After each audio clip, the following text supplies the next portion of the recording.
layang jamu sekali musada lamang kagunagara bari dipasaskeun ku kaula. Leres?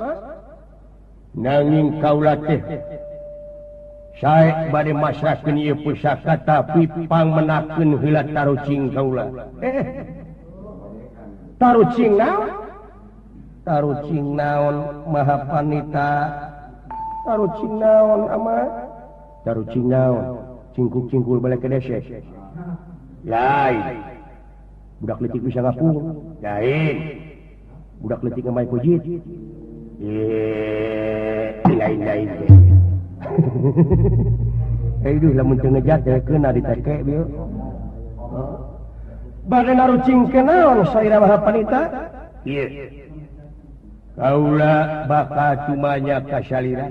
Sang Nalendra Prabu Batara mangga ieu pusaka layang jamu dipasrahkeun tapi kaula dek nanyakeun ai bakal manusia aya sabaraha perkara. Oh, sae. Bakal manusia teh aya 4 perkara. Hiji, Bumi, cai jeung seuneu. dupi cahayana. Cahayana hideung bodas koneng beureum. Jadi cahayana teh Beureum koneng bodas hideung. cahayana beureum koneng bodas hideung. Nya, Dupi nafsuna. nafsuna beureum nyatana amarah, loamah, saliyah jeung mutmainah. Nuhun. Jadi eta bakal manusia teh tidak 4 perkara. Nya, Aya watekna eta mode taneuh. oh aya. Kumaha watekna taneuh? Watekna taneuh. Sadrah, sumerah sareng pasrah. Leres. Kana kersa nu ngresakeun. Dipi hade pasti bakal mulang hade, dipi goreng mulang goreng. Mun diurus mulang cukul, mun dipiara mulang kaya. Ana dibawa tamelar joledar. Eta bumi yakin pamulangna teh ku kasangsaraan. Ulu. Manusia nu asal taneuh ana hilang. Atanapi ana parantos leungit. Saina angina seuneuna tanwane mulih kajati pulang ka asal deui. Leres. Jasad badag kana asal tina taneuh. Mulang deui jadi taneuh. Awor jeung taneuh istilahna jadi taneuh. Eta watek taneuh. Leres? Dupi watek cai. Watek cai hanap asor. Oh, jadi watek cai teh hanap asor. Paingan tina culi dewek ngucur we kana. Cicing. Cicing. Kumaha deme? Watek cai teh hanap asor. Moal aya cai ngapung kaluhur, mustahil palid kagirang, dibelaan ngarayap. Cai eta. Tapi mapaina teh kahanap. Akhirna teu burung nepi ka sagara anu lega.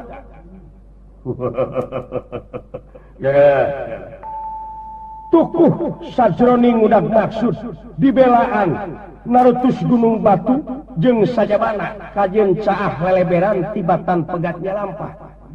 Cai sanggup mereh hirup kahuripan kasing sakur anu hirup.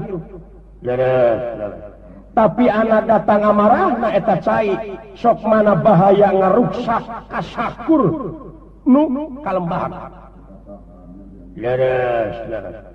Dupi watek angin. Watek angin eta da gaib. Gaib kumaha? Sajroning wujud disebut eueuh da karasa. Karasa ayana. Leres. Ai disebut aya. Disebut aya da teu tembong jirimna. Lir napas manusia nu teu tembong. Leuwih leutik batan leutik, leuwih lemut batan lemut lamun eta musna ti manusia. Leres. Lebur papan ngan ukur kali tulis, lebur kujur beak awak, leungit tanpa lebih nya ilang tanpa kerana. Muncang labuh kapuhu kebo bulih ka kanangna. Eta Cai balik ka cai angin balik ka angin seuneu jeung taneuh pada eueuh teu kadeuleu awor ngahiji jeung gusti jadi mulih ka kaina. Asa mulang katadina watak angkuh adigung teu bisa asor kahana lir nafsu nu taya sebeukna karepna mangkrung ngebrung najan kitu manusia perlu ngabogaan seuneu kan tenang anu sakadar sakirana bisa dibere hidup atau bisa mere hidup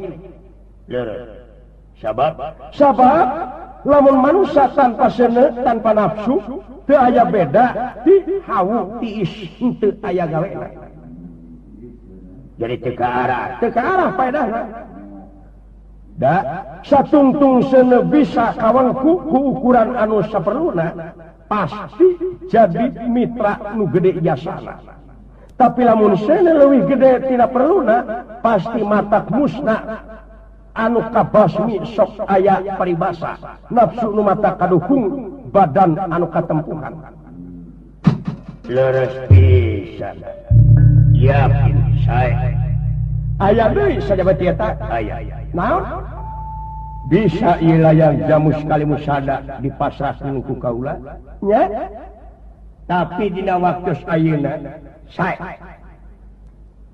hiji deui tarucing ti kaula malihan lain hiji deui upami aya waktu mah cobi nanging hapunten upami ku kaula teu tiasa kawalar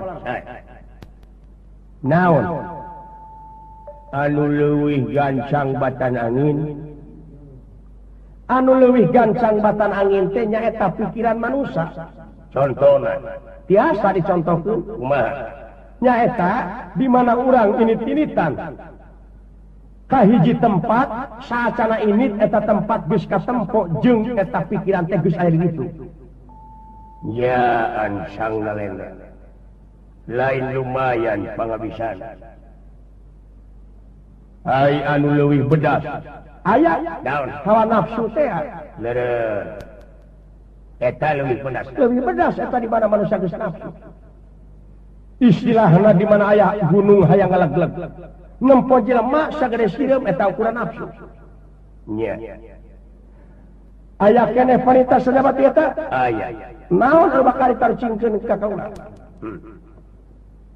pamimpin kudu bisa ngapung bener nya pamimpin kudu bisa nerus bumi bener nya pamimpin kudu bisa napak sancang bener nya napak sancang teh naon nu mata kudu dek bergaul jelema mah napak sancang teh bisa nyieun duduk kuy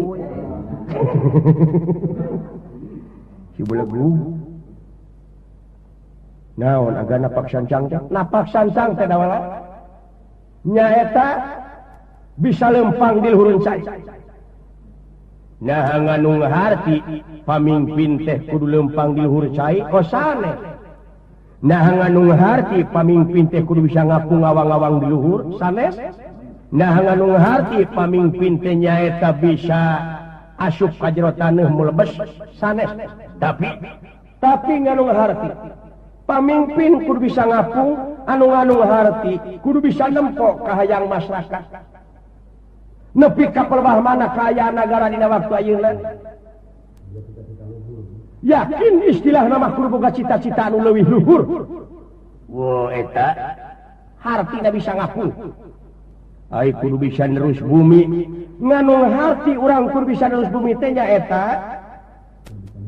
istilah nama kudu bisa neleuman kana kahayang rakyat jadi istilahna ulah nepi ka patongong-tongong antara pamimpin jeung rakyatna kudu ngahiji antara kesatuan jeung persatuan parantos karaos karasa kumaha hasilnya sin ayeuna parantos ngahiji we manunggal sin antawis abri sareng rakyat jadi istilah nama sahak sareng sakawajiban ai kudu bisa napak sancang pamimpin kedah tiasa napak sancang teh istilah nama pamimpin teh nyaeta kudu bisa napak bisa kabeh golongan jadi ulah rek pilih kasih kanyaah kadeueuh pamimpin ka rakyat hade pisan sang nalena sae aya keneh sajabat eta aya naon mangga ieu pusaka yang jamu sekali musada dipasrahkeun ku kaula tapi tapi kaula tepang mangihkeun heula Semar jeung Setiragen di mana ayana waler kaula nun Raka Batara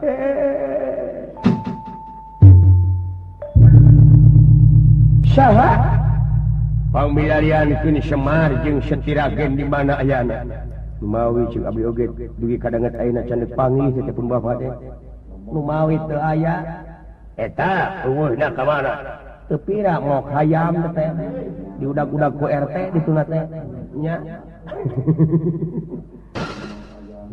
oh pamilariankeun Semar jeung naon artina Semar kaula maksud ngawalan naon hartosna Semar sempengangken-ngangken mar menyemarakan dadna alam nyaksi kana hade jeung goreng alam saha nu nyaksi ka urang nu nyaksi ka urang lintang ti tekad urang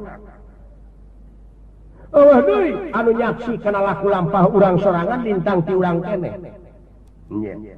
jadi atuh Semar teh sing horeng dibabawa ku sararea oge aya di sararea oge tepi ka Semar teh Semar rupana hideung beungeutna bodas anakna beureum jeung koneng amarah lama sawiah mutmainah tadi pamajikanana Setiragen asa tidak kecap satya raga simpati satuhu nuhun leres sok ayeuna di mana atuh eta Semarna jeung di mana eta Setiragen sae walaran ti kaula Semar teh teu tebih